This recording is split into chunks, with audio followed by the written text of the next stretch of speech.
સમય કાઢીને વાંચો નાની પરંતુ અદ્ભુત વાતો। એક ચણાનો લોટના પકોડા બનાવતી વખતે તેમાં અથાણાંનો સંભાર નાખવાથી વધુ સ્વાદ આવે છે। થેપલાના લોટમાં પણ અથાણાંનો સંભાર ઉમેરવાથી રંગ તેમજ સ્વાદ બંને વધે છે। બે ઈંડાની આમલેટ બનાવતી વખતે તેમાં લીંબુનો રસ ઉમેરવાથી ગંધ નહીં આવે તેમજ સ્વાદ પણ વધુ સારો આવશે। 3 બટાકા બાફતી વખતે તેમાં વિનેગર અને મીઠું નાખવાથી બટાકા વધુ બફાય તેમજ ફાટી જતા નથી। 4 સોસમાં ગળપણ લાવવા માટે સાકર ઉમેરવાની બદલે ગાજર નાખવા। 5 ટામેટાની છાલ સરળતાથી કાઢવા માટે ટામેટાને 1 મિનિટ ગરમ ઉકળતા પાણીમાં નાખી બહાર કાઢીને ઠંડા પાણીમાં નાખવા। 6 કેક તેમજ બિસ્કિટ સાથે બ્રેડનો ટુકડો મૂકવાથી લાંબા સમય સુધી તાજા રહે છે। 7 ચોખા રંધાઈ જવા આટલે તેમાં ઘી ભેળવવાથી ભાતની સોડમ વધે છે। 8 ભીંડીમાં હાજર ફાઇબર સામગ્રી અને વિટામિન સી તમારી ત્વચાને ડિટોક્સિફાય કરવામાં અને હીલિંગ કરવામાં મદદરૂપ બને છે। તેનું સેવન ઉપયોગી બની રહે છે। 9 ભીંડા ફાઇબરથી ભરપૂર હોવાથી તે કબજિયાતના લક્ષણોમાં પણ રાહત આપે છે। ભીંડાનું સેવન તમારા આંતરડાને શાંત કરી શકે છે। 10 કાકડીનો રસ કાઢી તેમાં થોડું ગુલાબજળ ભેળવી ચહેરા પર લગાડી 30 મિનિટ પછી ચહેરો ધોઈ નાખવો। ચહેરા પરના કાળા ધાબા અને આંખની આસપાસના કાળા કુંડાળા દૂર થાય છે। 11 કોથમીરના રસથી હોઠ પર મસાજ કરવાથી ત્વચા મુલાયમ થાય છે। 12 મોંમાંથી દુર્ગંધ આવતી દૂર કરવા માટે સવારના નયણાકોઠે ઓછામાં ઓછા 5 ગ્લાસ પાણી ગટગટાવી જવું। જીસને સ્ટ્રોક થયો હોય તો આમળાનો રસ પીવાથી રાહત થાય છે। આમળામાં રહેલું વિટામિન સી રક્તને શુદ્ધ કરે છે। 13 મૂળાનો તાજો રસ સવાર સાંજ પીવાથી હર્ષમાં રાહત આપે છે। મીટલી પ્રમાણ લેવું। 14 રાતના સૂતા પહેલા ચહેરા પર ફુદીનાની પેસ્ટ લગાડવાથી ખીલમાં રાહત થાય છે તેમજ ત્વચાની રૂક્ષતા દૂર થઈને મુલાયમ થાય છે।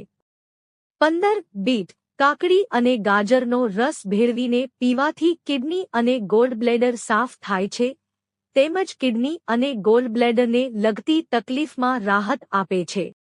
16 સંતરામાં વિટામિન સી માત્રામાં સમાયેલું હોય છે તેથી તેની ચીરીઓ અથવા તો જ્યુસ પીવાથી દાંત અને હાડકાં મજબૂત થાય છે। 17 એનિમિયાના દર્દીને નિયમિત કેળું આપવાથી રક્તમાં હેમોગ્લોબિનનું પ્રમાણ વધે છે। કેળામાં પ્રચુર માત્રામાં આયર્ન સમાયેલું હોવાથી એનિમિયામાં ફાયદાકારક નીવડે છે। 18 પરસેવો વધુ થતો હોય તો પાણીમાં ફટકડી ભેળવી સ્નાન કરવું। 19 કાંદા સમારતા આંખમાંથી પાણી ન આવે તે માટે કાંદાના ફોતરા કાઢી કાંદાને 5 મિનિટ પાણીમાં પલાળી પછી સમારવા। 20 સાબુદાણાના વડા સહુ કોઈ બનાવતા હોય છે પરંતુ તેની ટીકી વધુ સ્વાદિષ્ટ લાગે છે। સાબુદાણાના વડાનું મિશ્રણ બનાવી તેને ચપટા વાળી લોઢી પર પેટીસની માફક શેકવાથી વધુ સ્વાદિષ્ટ તથા ક્રિસ્પી થાય છે। આ મિશ્રણમાં આરાલોટ નાખવાથી ક્રિસ્પી બનશે।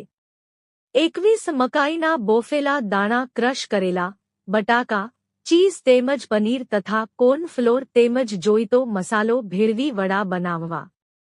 તળતી વખતે છૂટતા લાગે તો આરાલોટમાં રગદોળવા।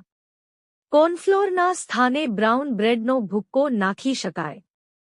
22 કટલેટના મિશ્રણમાં બ્રાઉન બ્રેડને દળીને નાખવું તેમજ તવા પર શેકવાથી ક્રિસ્પી થાય છે તથા ઓઇલી નથી લાગતી।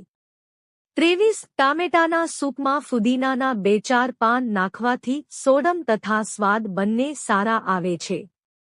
24 લીંબુનું શરબત સ્ફૂર્તિ આપે છે તેથી થાક્યા હોય ત્યારે 1 ગ્લાસ પીવું।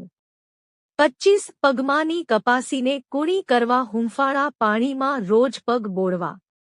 26 માસિક ધર્મમાં પેટ દુખવાનું મુખ્ય કારણ પેટમાં ભરાવો થતા વાયુનો હોય છે તેથી જમાનું ચૂર્ણ લાભકારી નીવડે છે। 0 ગ્રામ અજમાના ચૂર્ણમાં 10 ગ્રામ સિંધવ ભેળવવું. આ મિશ્રણ શીશીમાં ભરી રાખવું. માસિક ધર્મ દરમિયાન પેટના દુખાવામાં 3 ગ્રામની માત્રામાં તેનું સેવન કરવાથી રાહત થશે. 27 ભોજન બાદ વરિયાળી ખાવાથી ભોજન સરળતાથી પચે છે. વરિયાળી ચાવવાથી પેટ હળવું રહે છે. 28 હાથની શુદ્ધતા જાળવી રાખવા માટે મલાઈમાં લીંબુનો રસ ભેળવી આંગળીઓ પર લગાડવું. આ નુસ્ખો નિત્ય સૂતા પહેલા અજમાવવો. 29 પાકેલા પપૈયાનો ગર ચહેરા પર લગાડવાથી ખીલની તકલીફથી છુટકારો મળે છે. 30 બદામના તેલમાં ફાટેલા હોઠને ફરીથી સામાન્ય બનાવવાના ગુણો મોજૂદ છે. જો તમને આ વિડિયો ગમ્યો હોય તો લાઇક કરો, મિત્રો સાથે શેર કરો અને ચેનલને સબસ્ક્રાઇબ કરો. ધન્યવાદ.